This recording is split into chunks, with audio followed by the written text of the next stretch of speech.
Let's try a little anatomy quiz. Which subacromial space is under the greatest compressive load in this position? I'll give you a minute, pause the video if you need to, and we'll come back to this in a second. But in today's video, we are going to be talking about the scapula and how the position of your shoulder blade makes a difference in shoulder impingement and your ability to reach over your own head. Stay tuned. Hey, real quick, make sure you like this video, subscribe to this channel, share this video with your anatomy-loving friends, and this is part of a mini-series of 5 different videos that you can see right here. If you haven't watched the video on compression and the video on tension, you should, because it'll catch you up to speed, and we're going to be flying through that stuff, okay? So let's get to the video. Okay, so today we're talking about the scapula. How does the scapula play into overhead motions?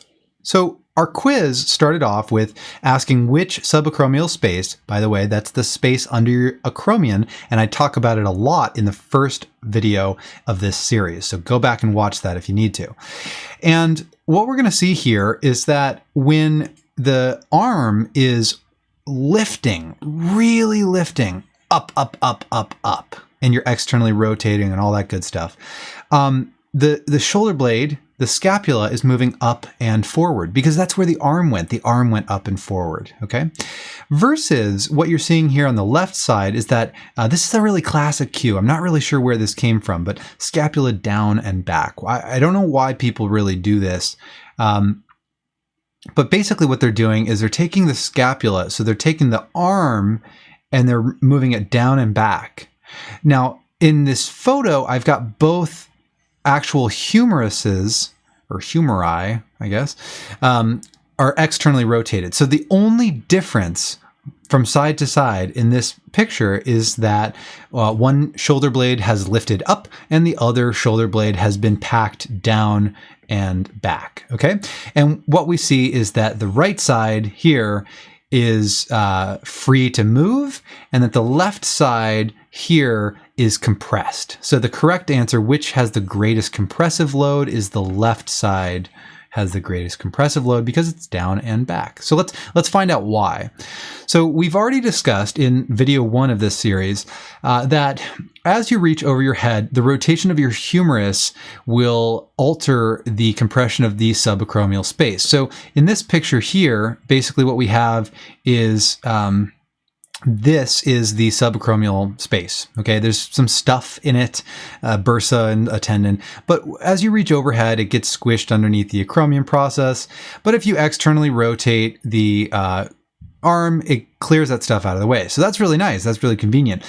But that's not all we can do. The other thing that we can do to create some space in that joint as we reach overhead is to change the position of the scapula. If we just move the actual shoulder itself, then we create space. So how do we do that? What we do is we change the angle. So when you reach overhead, the angle of the scapula changes. So here at the top is the classic down and back cue. So this is moving the scapula down and back. And you'll see that what happens is you boom, boom, boom, you compress the subacromial space. However, if you instead allow the, so actually let's zoom way in here.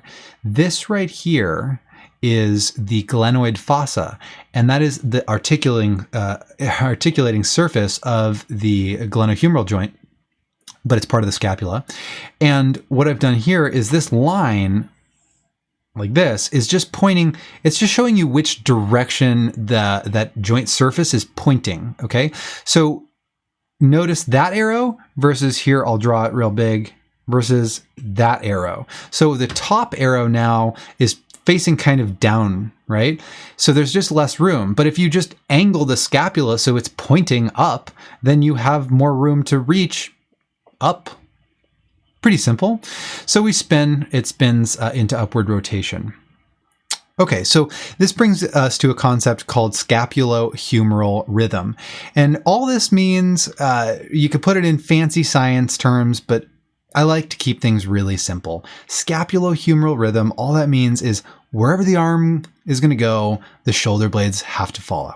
Okay. If you reach forward and up, shoulder blade goes forward and out, up. If you reach back, then the shoulder blades go back. Okay. If you reach out to the side, the shoulder blades go out to the side.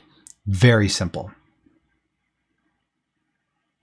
So here's an example of that happening. So this is, we're looking at this person's right shoulder from behind them.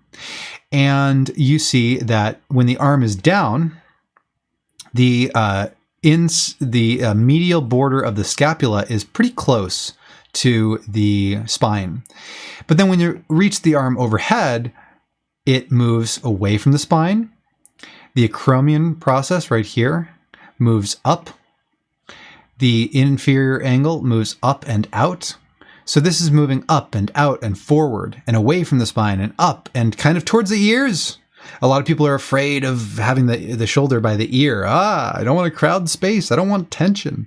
Well, it turns out you actually need to do that. You need to have the shoulder come kind of up by the ears. Not back by the ears, but up and forward. Okay, so it's not, is it by the ears? I don't know. That's semantics. So let's take a look. Let's look at a little video of this in motion so you can see it. Okay, so here's a video of the shoulder moving forward and up. And you'll notice that when the arm goes forward and up, the scapula goes forward and up and out, right? So I hope that this, I'll let it repeat a few more times, and let's change the angle a little bit here. So you'll see that as the arm lifts up, the shoulder lifts up and forward as well. Okay. It's not a huge dramatic motion, but it definitely moves up and forward. Okay. It is clearly not moving down and back. So I hope this video demonstrates that. Okay. Let's return to the slides. Now let's take a look at the classic, downward facing dog position. So let's try to apply this to a little bit of yoga here. There's a lot going on here. Ignore the stuff with the legs and the back and all this stuff. The thing I want to bring attention to is just the shoulders. Just all we're doing here, we're taking the shoulders and we're moving them forward and towards the floor. Okay, the hands are in the floor.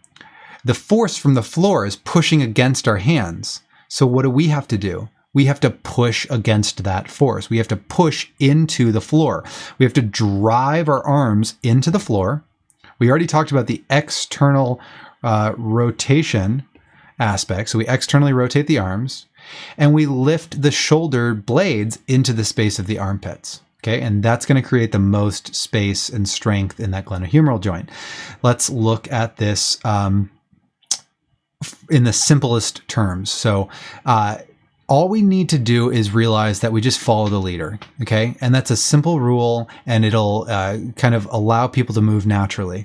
If people reach forward and up, tell them, hey, your arm is the leader and your shoulder blade is going to follow the leader. Okay. So wherever your arm goes, your shoulder blade goes. And that's a really simple way to get through basically any yoga pose or any exercise, really.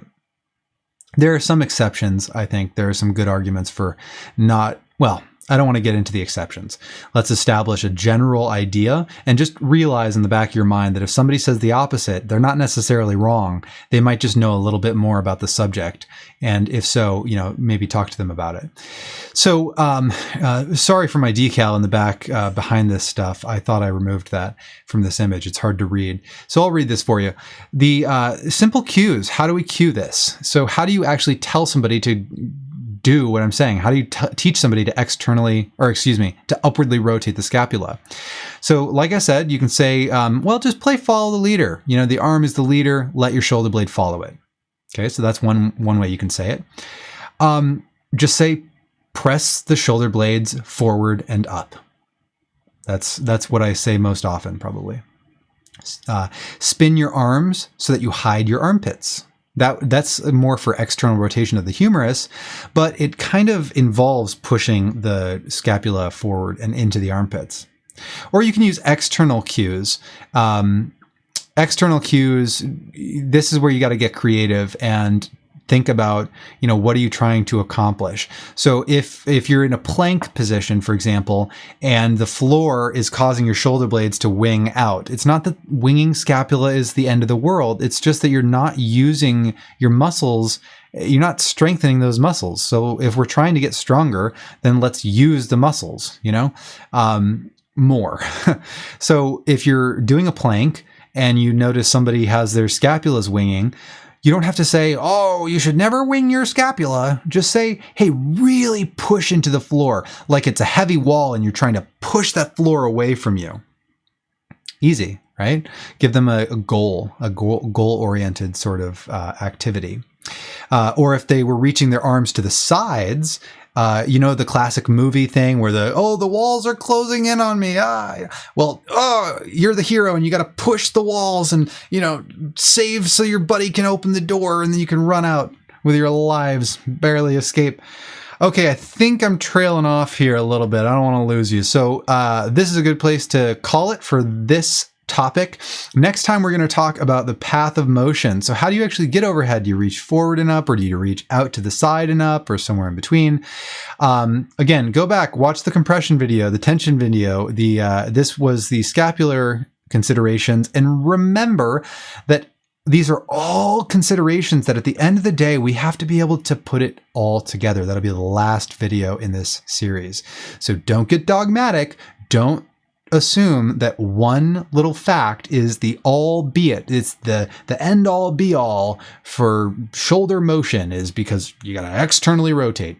You got to upwardly rotate. You got to whatever. Torque the shoulder. Okay. All those are great ideas in the right context. Okay. But they could be the wrong ideas in the wrong context. So this mini series is to build, you guessed it, context.